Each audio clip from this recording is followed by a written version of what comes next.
Umabot na sa higit 70,000 individual ang apektado ng pananalasa ng Super Typhoon Julian sa bansa.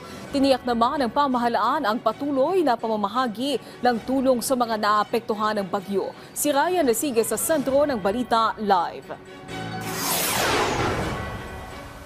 Nayumin, whole-of-government approach na nga ang ginagawa ngayon ng pamahalaan para matiyak na lahat ng naapektuhan ng nagdaang bagyong Julian ay mabibigyan ng tulong mula sa pamahalaan.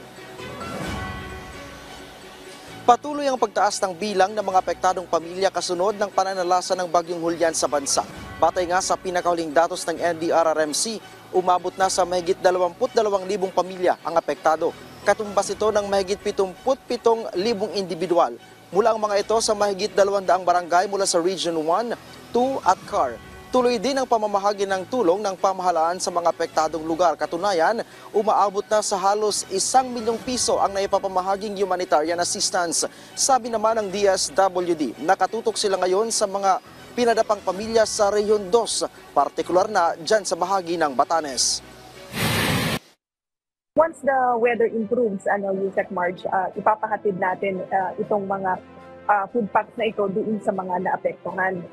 Gayon din po doon sa Kalayan, naghihintay lang tayo ng go signal para maipahatid natin itong tulong na ito.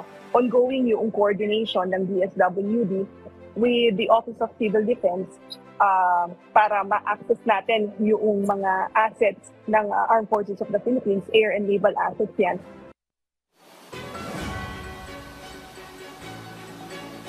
Sa ngayon ay may sapat naman daw na supplies na kakailanganin ng mga apektadong pamilya.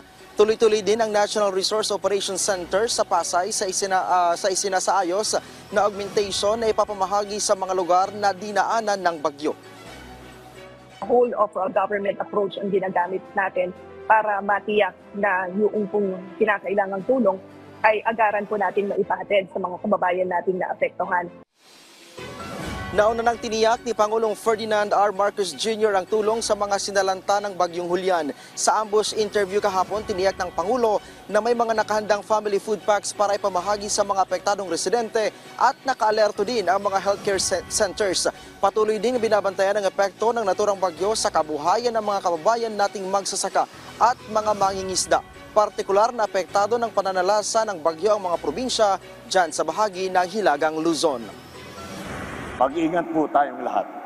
Ating pong ipatuloy ang binabantayan na bagyong Julian at handang magbigay ang pamahalaan ng tulong sa ating mga kababayang nangangailangan. Naomi, bukod nga doon sa food items, non-food items na nauna nang naipamahagi ng DSWD ay maaari din daw silang magbigay ng financial assistance doon sa mga naapektuhang pamilya ng bagyong Julian na idadaan yan doon sa Assistance to Individuals in Crisis Situation o AX. Bukod dyan daw, now ay maaari din daw magbigay ang DSWD ng shelter assistance para naman doon sa mga nasiraan ng bahay. Naomi. Maraming salamat, Ryan.